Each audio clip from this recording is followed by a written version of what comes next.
Um, my name is Niel Gordon Kwal. I'm a South Sudanese woman, and I work officially for university, Dr. John Garang University of Science and Technology. I'm an assistant professor. I teach in College of Management Sciences. And my other work, which is a voluntary work, I help women find jobs, find business opportunities. And so I work in this organization called Federation of Business and Professional Women, South Sudan.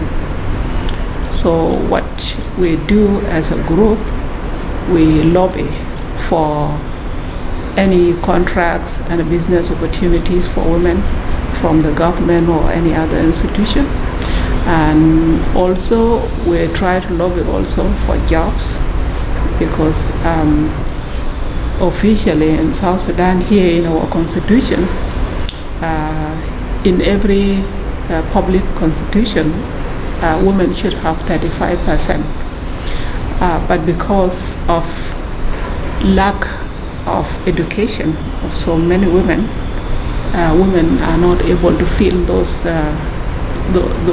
vacancies. But also I don't call it because of lack of education, because there are many women there and sometimes they lack access to information that there is a job available there so that they can apply for. And this is where my role, or the role of organization, come to. When we hear about vacancies, we call the women and we say, especially those who are educated, that are matching, their skills can match the job that are there. We call them to come and apply for them. So like for example, there are ministries that give food contracts, for example, to go and import food, go and import maybe clothes, uniform, what, those like that. But majority they go to hardcore men. Women don't fight. So we come together to go and say, look, with a very gentle, nice voice, we are here. Give us a contract also. We can go and bring these things also. And also we go for advocacy to institutions that hold jobs, that to say that there are women here looking for jobs. So if you have any vacancies, please reach out, they're here. So we do that also. Because there's a perception here that women are not educated. So when they're not educated, people don't bother going to look for them. But they are there. The statistics says that 14% of the women are literate. They can read and write. But if you see that 14% compared to the population of South Sudan, which is 8 million, last census, of course, is about 12 million, but last census say that the population of South Sudanese was 8 million. Out of that 8 million, women were 52%, and men were 48%. So the 52% of 8 million is about 4,200,000, something like that. Mm-hmm. Now, if you take 14% of that 4 million, it is about 600,000 women. But they are nowhere to be seen when you come to jobs. So this is where we come in and remind the authorities that there are women here. There's 600,000 of them here that are capable of doing your work, and also other institutions, there are women here that are educated. So please, do offer them. But business is done without reading and writing. So there are a lot of women who don't read and write that we encourage also to open their small businesses and teach them a little bit of business arithmetic, where you can write your income and your expenditure and prices and what. So we do that little thing also. So this is what we do. So our focus really is for a woman to generate her own income. That is most of the focus that we try to do. And if we look at gender-based violence, if we look at early marriages, if we look at forced marriages, and a lot of things that are happening, is because women don't bring income to the family. So we encourage that a man and a woman, they work together to provide income to the family, both of them. And so they have equal opportunity. So this violence will not keep happening. parents will not push their children, their girls, to be married quickly so that they can get a dowry, get money. We encourage them to work and earn money in a different way rather than pushing your daughters and things like that, or forcing them to marry.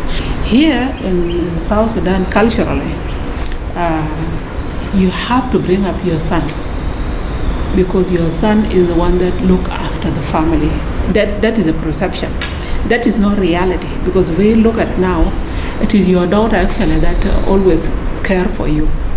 The son get a wife that doesn't want you, and then they run away, they don't. But when they're still young, you think that your son is going to care for you. And then, but your children are all your children, whether it is a son or your daughter. You should give them the same equal opportunity. But say a parent have a son and a daughter, and has only money for one person to go to school, they will always leave the daughter at home, and they will put the son in the school. Why? The daughter is going to be married, she's going to be a property of somebody else. It is this very daughter that doesn't have anything later always think of the family, despite all that. And this is why we say that if we let the mothers even work, they will be able to afford their son and their daughter's school. So every child will have good opportunity. They will also allow the daughter to study for a long time, and don't let her get married quickly, because they get her married quickly so that she can bring the dowry money from the man. Yeah. So when she's 14, 15, out. You go to your husband so that the man can pay the money. But the problem, that dowry stay how long? And this is what we tell them: the dowry will not stay for a long time. Let your daughter study, and when she studies, she will earn more money, and that education will give you money for a long time. But dowry cow will die now today, or you use them, finish. So this is what we tell them: that work, let your daughter study. Yeah.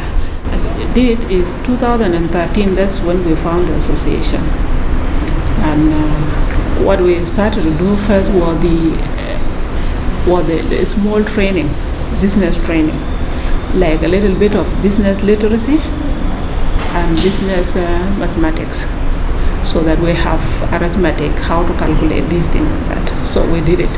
And basically, we did it even in so many different languages, because we say that business is not spoken in English, and it's not spoken in French. You can do business in your own language, no problem. At that time also, we had nothing in South Sudan here. We're not producing anything.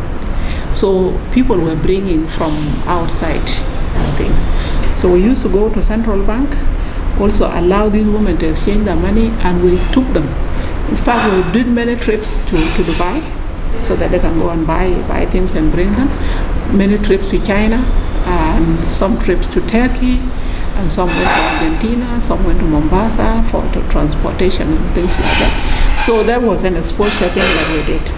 Now we did also went to conferences, and especially in close places like Cairo, because that is Business and Professional Women International. It is an international organization, but everybody have their own little thing in their country. And of course, everybody buy their own ticket, and they pay for their own accommodation. We went there because there are some business people and ladies that are in top employment. They go and they give presentation about the experience. So we will go and learn that. How did they start their businesses? How did they succeed? How did they get funding? For example, if they wanted to get some loans, who funded them? So they tell us that. So there are organizations maybe around the world here that help women that we don't know. So these are the places where we'll go and find information. Another thing, in 2015, we did what is called Achievement Award. So Achievement Award, we did a big award here in conjunction with the office of the First Lady. And we awarded women, even those ones that make tea on the street. If they have been sustaining their business, we gave them a certificate and a trophy. So we did that as business people. Other women also that have been like icons, like a first woman who was ever a pilot. She's working now with Fly Dubai. We awarded her. First woman who was a governor in South Sudan. Also, we awarded men. For example, a current Minister of Defense was a governor in Jonglei State.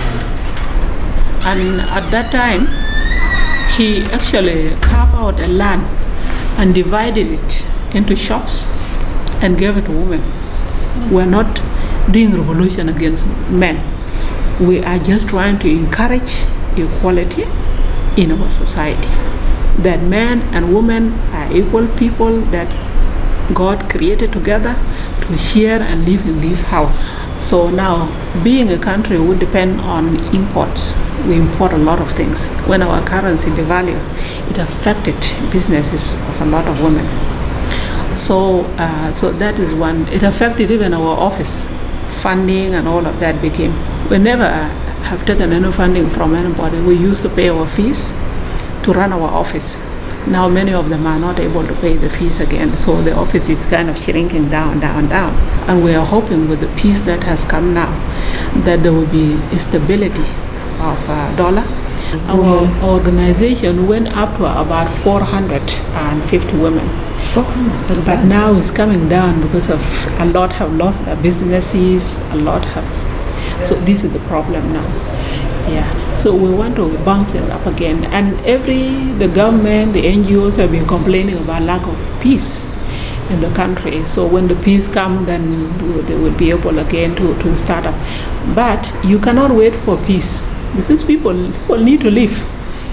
There are donors who have come here and all they do all the time is come to talk about, they want to train women about how to get loan, how to get money and this. The problem with South Sudan, majority of women don't have what they call collateral. You know, when you're borrowing, when you want to borrow something, you must have a land with your title. So we advocate for small grants. And those small grants is not giving the money. It's like if, for example, we have a lot of food that we produce here, but it goes off quickly because we don't know how to preserve it, don't know how to package it so that we can sell it. So if we want NGOs that will do something like that, training like that, like do food processing, they teach them how to process food, how to preserve it. Because like mangoes, they rot. After a season, they rot. You can't get them again. But we can can the mangoes, we can make juices, but we're not able to do them because there's no training. These are some of the training that I want for women. And then after they are done, then you give them a small package, a machine, not money, a machine that they will start to use that. Women that want to go for tailoring, for example, you teach them how to do tailoring. After they finish, you give them material and the machine to start so they start their business, not cash. This is what I'm looking for. But a lot of NGOs here, they come here and they say, okay, we're going to teach you how to make your business, and then you teach me how to make my business. I have nothing, so what next? So these women don't have anything.